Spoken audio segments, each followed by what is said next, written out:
কলকাতার বিভিন্ন প্রান্তেই ছড়িয়ে ছিটিয়ে রয়েছে তীর্থস্থান, দর্শনীয় বিভিন্ন রকম জায়গা, যার মধ্যে গঙ্গার ঘাট থেকে আরম্ভ করে বিভিন্ন রকমের মন্দির এবং বিভিন্ন রকম ঐতিহাসিক স্থান উল্লেখযোগ্য।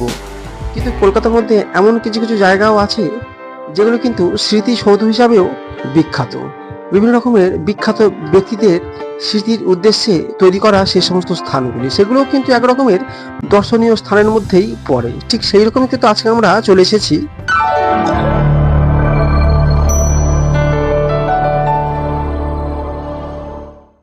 কলকাতা ওয়ান্ডার ট্রাভেল ইউটিউব চ্যানেলের পক্ষ থেকে আপনাদেরকে স্বাগত জানাই। বন্ধুরা কেমন আছেন? আশা করি ভালো আছেন। এই ভূতনাথ মন্দিরে কিন্তু দর্শন করতে আপনারা অনেকেই কিন্তু এসেছেন এবং আসেন, কিন্তু তার সঙ্গেই কিন্তু এখানে কিন্তু আরও বেশ কিছু কিন্তু দর্শনীয় কিন্তু স্থান এবং মন্দির রয়েছে, এবং যার মধ্যে কিন্তু এখানে অন্যতম কিন্তু যেটা একটা দর্শনীয় স্থানের মধ্যে পড়ে, অনেকে কিন্তু এসে দেখেন কবিগুরু রবীন্দ্রনাথ ঠাকুরের সমাধিস্থল। এটা যদিও সমাধিস্থল, তবুও কিন্তু এখানে এই প্রাকৃতিক সৌন্দর্য এবং গঙ্গার অপরূপ সুন্দর কিন্তু ঘাট, প্রাকৃতিক সৌন্দর্য, এইগুলো কিন্তু দেখতে কিন্তু প্রচুর কিন্তু মানুষেরা কিন্তু এখানে কিন্তু আসেন, এবং আপনারাও কিন্তু চাইলে কিন্তু চলে আসতে পারেন যারা এখনো আসেননি। কলকাতার নিমতলা ঘাটের ভূতনাথ মন্দির ঠিক পাশেই কিন্তু দেখতে পেয়ে যাবেন কবিগুরু রবীন্দ্রনাথ ঠাকুরের এই স্মৃতিসৌধটি। একই সঙ্গে আপনারা ভূতনাথ বাবার মন্দির অর্থাৎ ভূতনাথ ধামটা দেখে নিতে পারেন, এবং তার ঠিক উল্টো দিকে কিন্তু রয়েছে বৈষ্ণবদেবী মন্দির এবং সঙ্গে শীতলা মায়ের মন্দির, সেটাও কিন্তু আপনারা কিন্তু ঘুরে দেখে নিতে পারেন। এবং একই নিমতলা ঘাটের দিকে এলেই প্রথমে যেটি সবচেয়ে বড় দর্শনীয় স্থান, সেটি হলো ভূতনাথ মন্দির। এই ভূতনাথ মন্দির দেখি তার উল্টো দিকেই রয়েছে বৈষ্ণবদেবী মন্দির। এগুলো দর্শন করে নেয়ার পরে হাতে সময় থাকলে এই ভূতনাথ মন্দিরের ঠিক পাশে অবস্থিত কবিগুরু রবীন্দ্রনাথ ঠাকুরের এই স্মৃতি সৌধটি আপনারা দেখে নিতে পারেন। যেমনই চমৎকৃত তেমনি কিন্তু খুব সুন্দর কিন্তু সাজানো এবং ওয়েল মেনটেন্ড জায়গাটি। গাছপালা দিয়ে সজ্জিত গঙ্গার ধারে কয়েক ঘন্টা অতিক্রম করে নেওয়া যায়। প্রচুর পর্যটক প্রতিদিন প্রায় ভিড় জমায় এই স্থানটিতে। শান্ত নিরিবিলি পরিবেশ এবং চমৎকৃত জায়গা, তার সঙ্গে এখানে আপনারা দেখতে পেয়ে যাবেন পণ্ডিত ঈশ্বরচন্দ্র বিদ্যাসাগরের স্মৃতিসৌধটি, যেটি এখন দেখতে পাচ্ছেন। ওনার ফলকে ওনার নাম এবং ওনার স্মৃতির উদ্দেশ্যে লেখা রয়েছে বেশ কিছু। এছাড়াও এই জায়গাটিতে কিন্তু আরো বেশ কিছু ব্যক্তিত্বদের দাহ করা হয়েছিল, যার মধ্যে বঙ্কিমচন্দ্র চট্টোপাধ্যায়, রানী রাসমণি দেবী এবং বীরেন্দ্রকৃষ্ণ ভদ্রের মতন ব্যক্তিত্ব আছেন, যাদের এই স্থানেই দাহ করা হয়েছিল, অর্থাৎ এই নিমতলা ঘাট। এবং অনেকেই হয়তো জানেন না, প্রখ্যাত সাহিত্যিক তারাশঙ্কর বন্দ্যোপাধ্যায় থেকে মানিক বন্দ্যোপাধ্যায়, এনাদেরকেও কিন্তু এই স্থানেই কিন্তু দাহ করা হয়েছিল।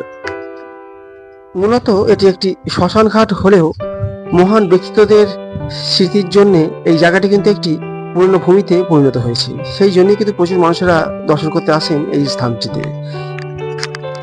এছাড়াও এখানে আচার্য প্রফুল্লচন্দ্র রায়, বিখ্যাত বিজ্ঞানী ও শিক্ষাবিদের স্মৃতি জড়িত স্মৃতিসৌধটিও মহাশাসনের ভেতরে সংরক্ষিত আছে। এবং এখন যে স্মৃতিসৌধটি দেখতে পাচ্ছেন, এটি হচ্ছে বিশ্বকবি রবীন্দ্রনাথ ঠাকুরের স্মৃতিসৌধ, যেটা কিন্তু খুব বড়ভাবে এখানে দেখতে পাওয়া যায়, এবং এইটা দেখার জন্য কিন্তু এখানে প্রচুর মানুষ কিন্তু আসেন।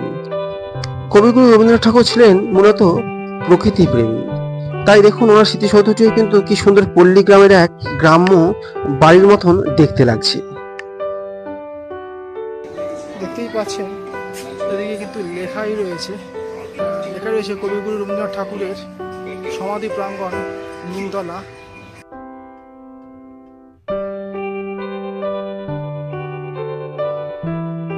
লেখা রয়েছে কবিগুরু রবীন্দ্রনাথ ঠাকুরের বড় বড় ব্যক্তিত্বদের এখানে স্মৃতিসৌধ দেখতে পেলেও সব থেকে বড় যে স্মৃতিসৌধটি আপনারা দেখতে পেয়ে যাবেন, সেটি কিন্তু এই কবিগুরু রবীন্দ্রনাথ ঠাকুরের।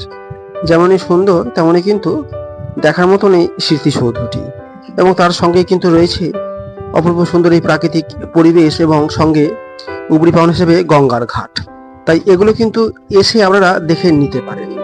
একই সঙ্গে অনেকগুলোই কিন্তু এখানে দেখার জায়গা রয়েছে, যার মধ্যে আগেই বলেছিলাম ভূতনাথ মন্দির থেকে আরম্ভ করে বৈষ্ণবদেবী মন্দির, শীতলা মা মন্দির, এবং এছাড়াও এই সুন্দর জায়গাটি আপনারা দেখে নিতে পারেন একই দিনে একই সঙ্গে। ভূতনাথ মন্দির এবং বৈষ্ণবদেবী মন্দিরের উপরে একটি ভিডিও করা আছে, চাইলে দেখে নিতে পারেন।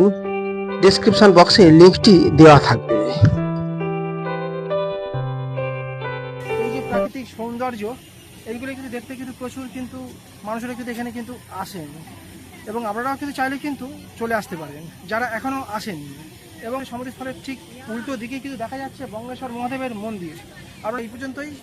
যদি ভালো লেগে থাকে আজকের ভিডিওটি, তাহলে অবশ্যই কলকাতা ওয়ান্ডার ট্রাভেল চ্যানেলটিকে সাবস্ক্রাইব করে পাশে থাকবেন। এরকম কিন্তু জানা অজানা বিভিন্ন রকম কিন্তু ট্রাভেলিং সংক্রান্ত ভিডিও এবং ট্রাভেলিং সংক্রান্ত ভিডিও পেয়ে যাবেন কলকাতা ওয়ান্ডার ট্রাভেল চ্যানেলের মাধ্যমে। ধন্যবাদ।